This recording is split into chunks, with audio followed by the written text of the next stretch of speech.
Good morning, guys.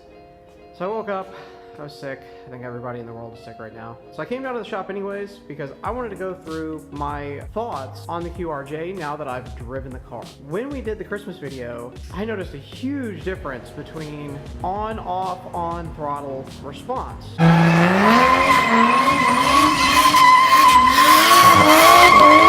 From even having the old Q blow-off valve with the extra heavy spring in it. So you see all these JDM cars, they don't even run a blow-off valve. The thoughts about that are it keeps the boost in the charge pipe so it responds faster.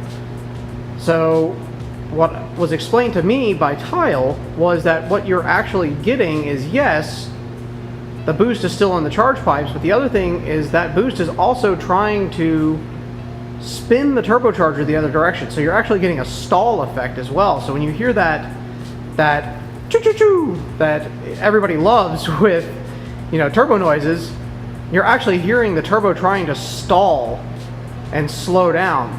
So now it doesn't stall anymore, it just lets out a little bit. You get that immediate throttle response. I think that it was a great upgrade.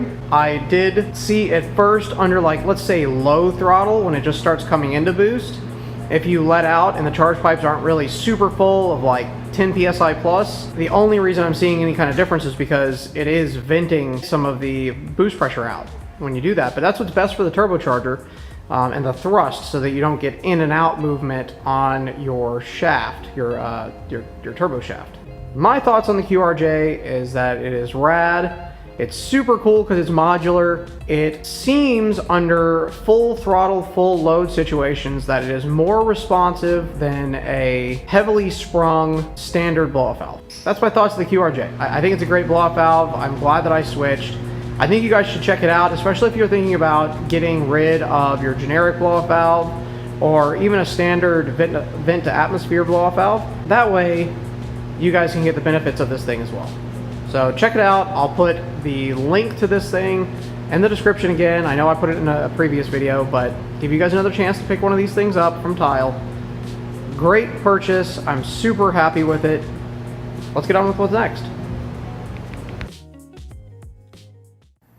So I'm also going to be showing you guys some welding finally.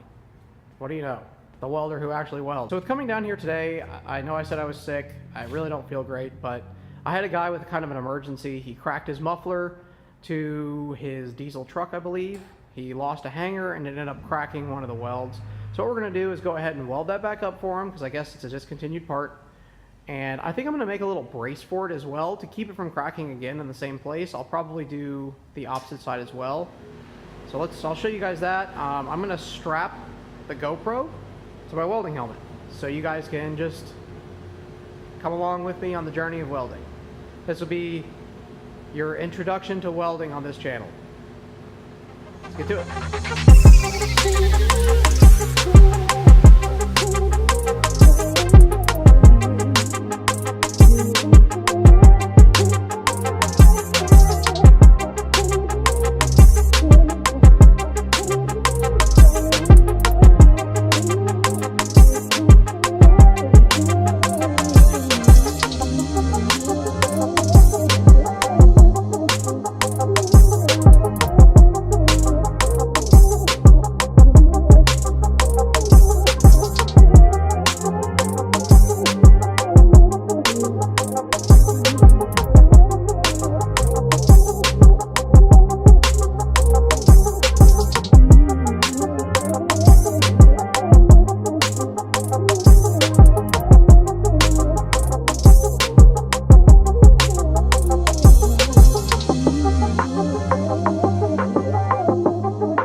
couple clips of me welded this thing.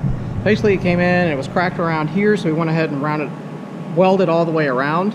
We noticed as we were welding things that where the hangers were cracked, here and here. So we went ahead and welded those up and added a few braces. This end down here, somebody had welded with some garbage. So trying to get this thing nice and clean was a challenge, but it's all back in one piece. It's a big old diesel exhaust, all stainless, but that's gonna be it for the welding portion of this. Let's get on to something else. All right guys, one thing I forgot about was the guys at BC sent me a little care package. Thank you, Marco. I already took the koozie inside, but they gave me a koozie. I inquired about some of these guys. These are their remote adjusters. So they clamp on the top of your standard adjusters, and then they have a knob so that you can get to them. Typically, these would be used for a car that like you need it to stick up through like a body panel or something like that. But what I'm gonna do, my rear coilovers they're kind of tucked back up in this little pocket here. So instead of having to just cram my arm down in there, I'm gonna go ahead and get this guy on there because they are bendable.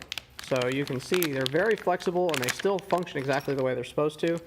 So I'm just gonna put some P-clamps to where it brings them back over to each side, and I just have to, a few clicks right to make it stiffer, a few clicks left to make it softer, and we'll be good to go. So on the fronts, however, this is why I really actually wanted them. So you see my strut bar here, it's very deep down in here. So what I'm going to do, they told me that I can actually cut those adjusters down to where they'll just be flush right in here, so that I don't have to reach my hand way down in here, and I can go ahead and add the support on the top of this that I wanted to with a little dimple dyed piece down in here.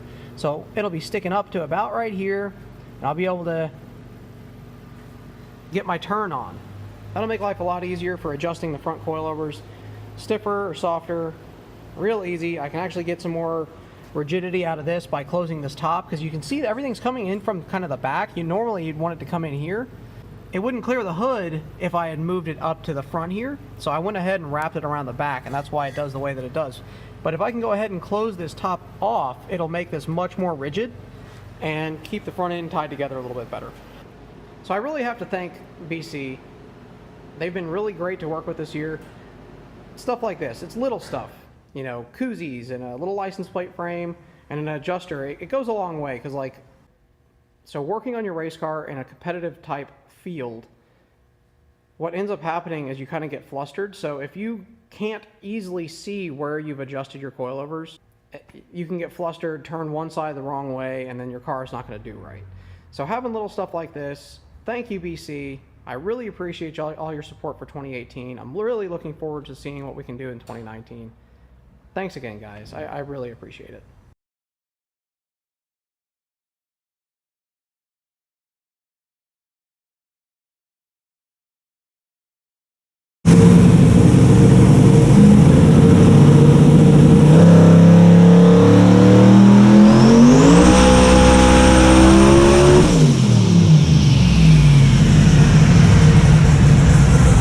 Holy shit!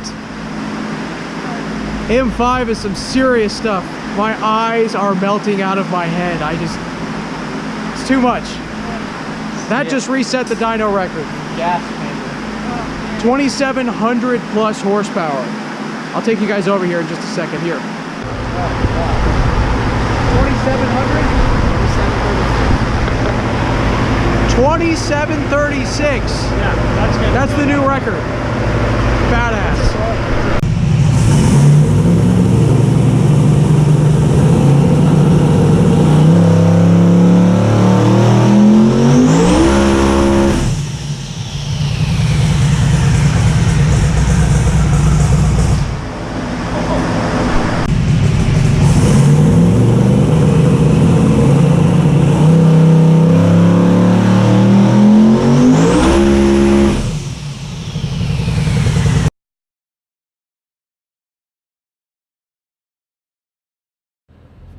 Alright guys, so I'm going to close the video out here.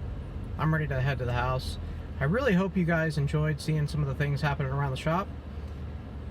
I really know you guys enjoyed seeing those cars on the dyno, and I hope you enjoyed hearing a little bit more about how I felt about the QRJ.